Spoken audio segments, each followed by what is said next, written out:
नमस्कार, आप देख रहे हैं बीटी न्यूज़ बिहार और मैं हूं पंकज भट्ट। इस समय हम आपको उन मुद्दों से रूबरू कराने चले हैं और ऐसे शख्सियत से मुलाकात आपकी हम कराने जा रहे हैं जिनके जहन में हिंदुस्तान की वो अहम सवाल कौंध रही है और जो खड़ा कर रहे हैं ऐसे सवाल जो आप जनमानस का सवाल है।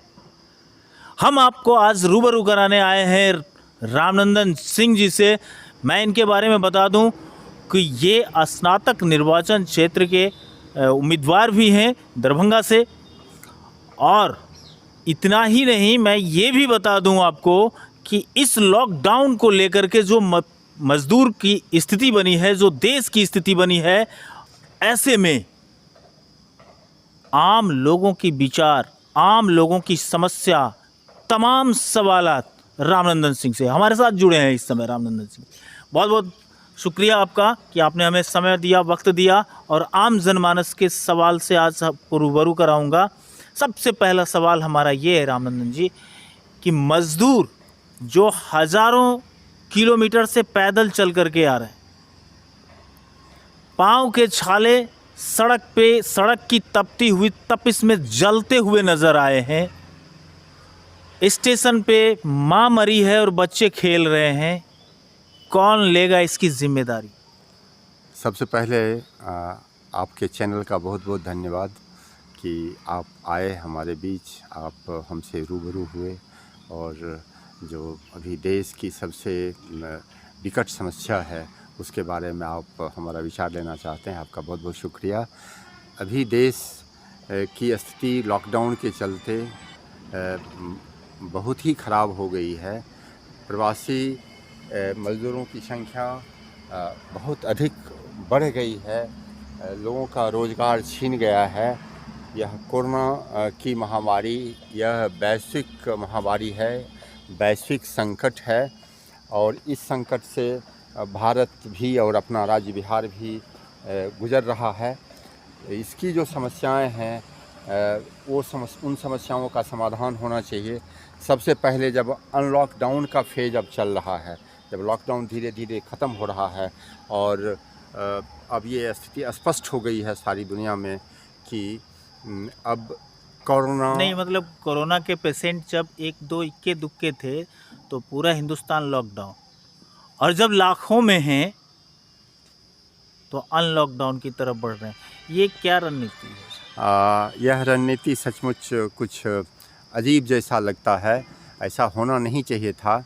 लगता है यह पूरा का पूरा लॉकडाउन प्लान्ड वे से, योजनाबद्ध तरीके से नहीं हो पाया। जब कोरोना के मरीजों की संख्या बहुत कम थी, उसी समय कंटेनमेंट जोन और सीलिंग एरिया होना चाहिए था और देश की जो आर्थिक गति का पहिया है उसे नहीं रोका जाना चाहिए था।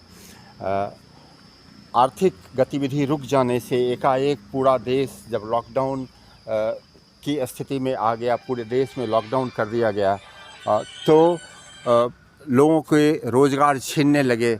मध्यम और स्मॉल इंडस्ट्रीज़, माइक्रो इंडस्ट्रीज़ सारे बंद हो गए। जो भी गाड़ियां जहां सामान लेके जा रही थी हाईवे पर, करीब 35,000 करोड़ का सामान हाईवे पर ही रुक गया। ड्राइवर और खलासी उतर के चले गए अपने अपने घरों में, सारा कुछ बंद हो गया। तो ये अनप्लैन्ड हो गया, काफ़ी सोच विचार के नहीं हो सका ये लॉकडाउन, जिसके वजह से इतना ये नोटबंदी जैसी तो कोई बात नहीं थी कि आप चुपचाप से कर लेते।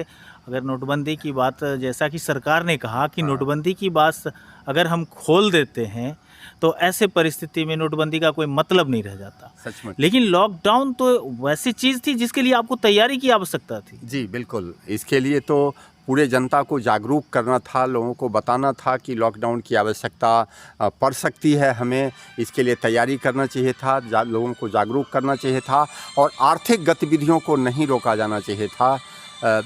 इसमें सबसे पहले जहाँ भी केस होता, एक तो सबसे पहले हम लोग जो दुनिया से, ये अपने देश की बीमारी तो थी नहीं, ये अपने देश की बीमारी है नहीं, ये तो बाहर से आया है, चाइना से आया है।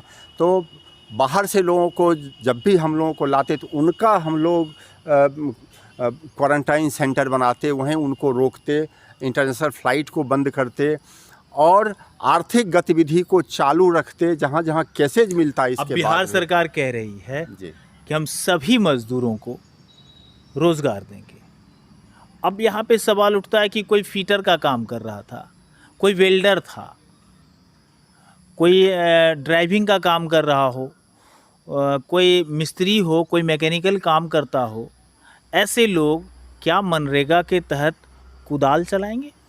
नहीं, ऐसे जो कुशल मजदूर हैं उनके लिए अलग से व्यवस्था करनी पड़ेगी।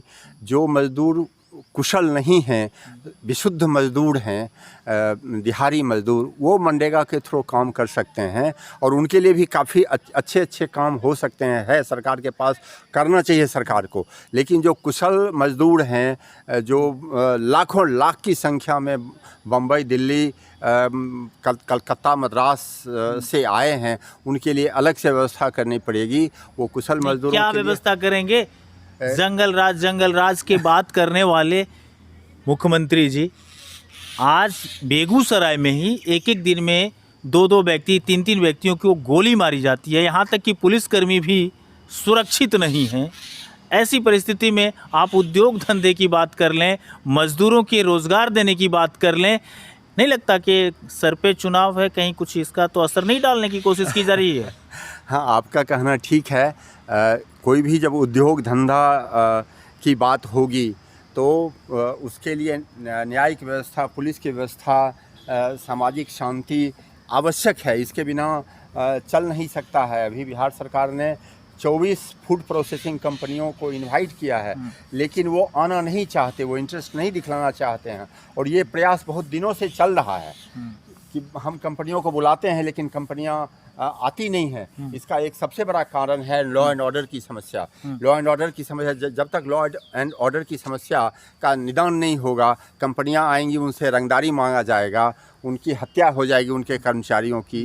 तो मुंगेर पुल का अभी तक सड़क मार्ग नहीं जोड़ा गया। हाँ, देखिए ये कितनी दुर्भाग्यपूर्ण स्थिति है कि मुंगेर पुल को आपने जो रंगदारी की बात करी जी, तो हम आपको याद दिला देते हैं जी, चूँकि आप एक समाज सेवी हैं और हमेशा मुखर होकर के आम लोगों की जन समस्याओं को उठाते रहते हैं जी। इस वजह से मैं आपको वो चीज़ भी दिखाना चाहूँगा कि मुंगेर पुल सड़क का अभी तक मार्ग जुड़ा नहीं है, जिसके वजह से आज भी लोग इतने लागत लगाने के बावजूद भी हाथीदह होकर के ही मुंगेर जा सकते हैं। जी, ट्रेन की व्यवस्था है लेकिन वो अपर्याप्त है। मुंगेर जो सड़क पुल है वो अभी तक चालू नहीं हो पाया है। लेकिन इसका वजह यहाँ बिहार सरकार के तरफ से है। वहाँ जो किसान उसके साथ जुड़े हुए हैं। किसानों के ज़मीन का मुआवजा नहीं दिया जा रहा है। कहा जा रहा है कि ये ज़मीन सरकारी है, इसीलिए मुआवजा नहीं दिया जाएगा, लेकिन ऐसी बात नहीं है। वहाँ के किसान हैं और किसानों को मुआवजा दे के ज़मीन ली जानी चाहिए, यही किसानों की मांग है।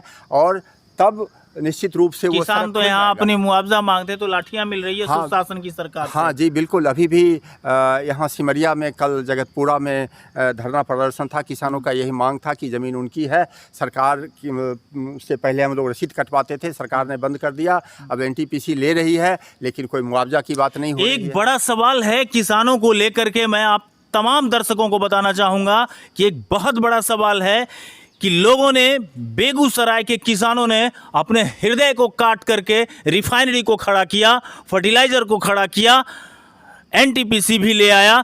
लेकिन आज गढ़हरा यार्ड की बात आप कर लीजिए, वहाँ भी किसानों ने अपने हृदय को काट करके दिया है। लेकिन आज तक बेगूसराय की एक भी पब्लिक को रिफाइनरी से क्या मिला, फर्टिलाइज़र से क्या मिला, ये बहुत बड़ा सवाल है। हाँ, जान भी नहीं सकते कि हमारी रिफाइनरी आखिर किस स्तर पे काम कर रही है। हाँ, निश्चित रूप से यहाँ रिफाइनरी हो, फर्टिलाइज़र हो, एनटीपीसी हो, यहाँ जिन लोगों की ज़मीनें गई हैं उनको कुछ रियायतें मिली थी, निश्चित रूप से मिली थी। कुछ एम्प्लॉयमेंट भी मिलता है लोकल लोगों को। लेकिन इतने इंडस्ट्री होने के बावजूद ये बेगूसराय में अनएम्प्लॉयमेंट की जो समस्या है वो ख़त्म नहीं हो रही है। यहाँ रिजर्व हो जाना चाहिए, एनटीपीसी हो या फर्टिलाइज़र अभी जो बन रहा है, वहाँ यहाँ के लोकल लोगों के लिए जो ग्रेजुएट स्तर की की बेरोज़गारी है लोगों की, वहाँ सीधे सीधे होना चाहिए कि नहीं, बाहर के लोगों को हम नहीं लेंगे, हम लोकल लोगों को ही लेंगे। एक चीज़ सर, जी नगर निगम बेगूसराय, जी बेगूसराय सिटी की बात नहीं, पूरे प्रदेश की बात, अब जहाँ भी शहर है वहाँ पे 50% से ज़्यादा किराएदार रहने लगे हैं। वहाँ की आबादी जितनी होती है उसमें 50% से ज़्यादा किराए के मकान में रहने वाले वो लोग हैं। मैं सुशासन की सरकार को भी बताना चाहूँगा कि वो लोग रह रहे हैं जो लोग घर में जा कर के होम ट्यूशन करते हैं, कोचिंग के सहारे अपनी ज़िंदगी निभाते हैं। कभी कभी तो ऐसा भी देखा गया है कि हस्बैंड वाइफ दोनों टीचर हैं प्राइवेट स्कूल में, उनका परिवार को जो 20-20 साल से किराए के मकान में रह कर के नगर निगम के सारे टैक्स को पे करते हैं, उन्हें 5 किलो अनाज भी आपका नहीं मिलता है, क्योंकि वो अपने घर को छोड़ कर के शहर में आए तो गांव का राशन वहाँ का मुखिया, वहाँ का डीलर, वहाँ के अधिकारी बंद कर देते हैं और यहाँ नगर निगम या प्रशासनिक व्यवस्था से कोई व्यवस्था नहीं मिल पाती है। ऐसे लोग के लिए 20 लाख करोड़ में कुछ नहीं है। हाँ, ऐसे लोगों के लिए सचमुच ये तो बहुत बड़ी समस्या की ओर आपने ध्यान दिलाया। सरकार का ध्यान हम आकृष्ट करना चाहेंगे कि आप मज़दूरों के लिए कर रहे हैं, प्रवासी मज़दूरों के लिए कर रहे हैं। गांव में जो लोग आ रहे हैं उनके लिए तो पीडीएस के थ्रू आपने व्यवस्था की है, लेकिन शहरों में जो लोग हैं और बेरोज़गार हो गए, जो प्राइवेट ट्यूटर्स हैं, जो कोर्ट के कामों से जुड़े हुए हैं, जो लोग प्राइवेट स्कूल में शिक्षक हैं और अभी फीस नहीं आ रहा है स्कूलों में, उनके बेरोज़गारी की समस्या आ रही है। सरकार को उसकी ओर ध्यान देना चाहिए।